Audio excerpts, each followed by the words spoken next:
Rassurez-vous, Monsieur le Président, nous vous ferons des propositions et rassurez-vous, ce n'est pas la peine de. Nous sommes à l'approche de Noël, ce n'est pas la peine de vous énerver pour la bonne et simple raison que ce rapport ressemble aux exercices précédents. Néanmoins, sortez de votre texte, Monsieur Zimmermann. Néanmoins, ma déception est grande parce que j'ai eu la naïveté de croire que vous alliez tirer des leçons du rapport accablant de la Chambre régionale des comptes. Or, il n'en est rien. Je n'ai trouvé dans ces 57 pages du rapport d'orientation lié à la fusion aucune source d'économie.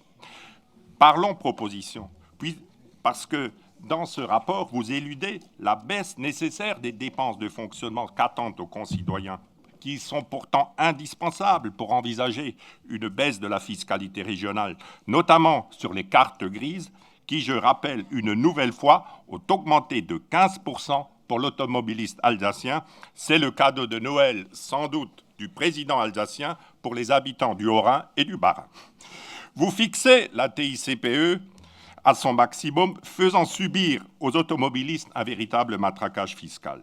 Alors que la majorité des déplacements des territoires ruraux du Grand Est se fait en voiture pour le travail, pour emmener les enfants à l'école, pour se faire soigner, vous taxez injustement cette France des territoires déjà fragilisés au détriment des grandes métropoles. Et nous en avons parlé ce matin au Stratec.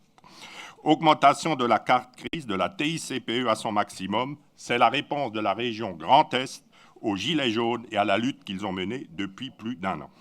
L'essentiel en matière budgétaire, c'est de comparer les chiffres en début de mandature et en fin. Or là, je vois que nous sommes mal partis.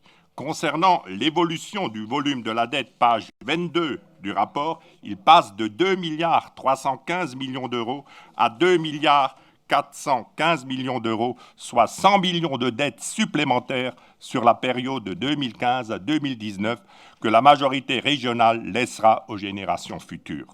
Je note au passage que dans ce rapport d'orientation budgétaire 2020, vous n'êtes pas en mesure de nous donner le volume de l'encours de la dette pour ce même exercice. C'est inadmissible. Ce rapport ressemble à un bikini puisque vos chiffres cachent l'essentiel. Autre fait marquant de ces orientations budgétaires, c'est la perte de la compétence apprentissage par la région. Cela est d'autant plus incohérent qu'une partie de ces formations d'apprentis se fait dans les lycées professionnels qui, eux, dépendent de la région. C'est encore une fois une de ces réformes conduites dans la précipitation et nous craignons un effet néfaste sur nos territoires. Cette précipitation qui vous caractérise, puisque les ordinateurs offerts par la région aux 115 000 élèves de nos lycées ont été distribués, je cite le journal L'Alsace et les dernières nouvelles, comme des petits pains à la récré. J'ai eu l'occasion d'échanger avec des enseignants, des parents, mais aussi des élèves, qui mettent en doute l'efficacité du tout informatique. Certains professeurs d'université ont même dénoncé la puissance du lobby numérique et les effets désastreux sur l'éducation de nos enfants.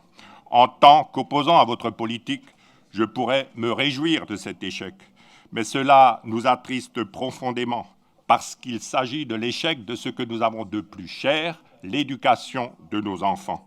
Voilà, Monsieur le Président, les raisons qui nous amènent à ne pas cautionner votre rapport d'orientation budgétaire. Et puisque vous parlez de propositions, il faut faire des économies. Les économies, nous les avons pointées depuis séance en séance, depuis le début de notre mandature. Or, aucun effort n'a été fait. Cette région coûte plus cher et la priorité, c'est de faire des économies. C'est comme dans un ménage, si on est surendetté, il faut faire des économies. Donc, c'est cette priorité que ce rapport d'orientation budgétaire aurait dû faire dans la prévision du budget primitif que nous aurons à voter pour 2020. Voilà.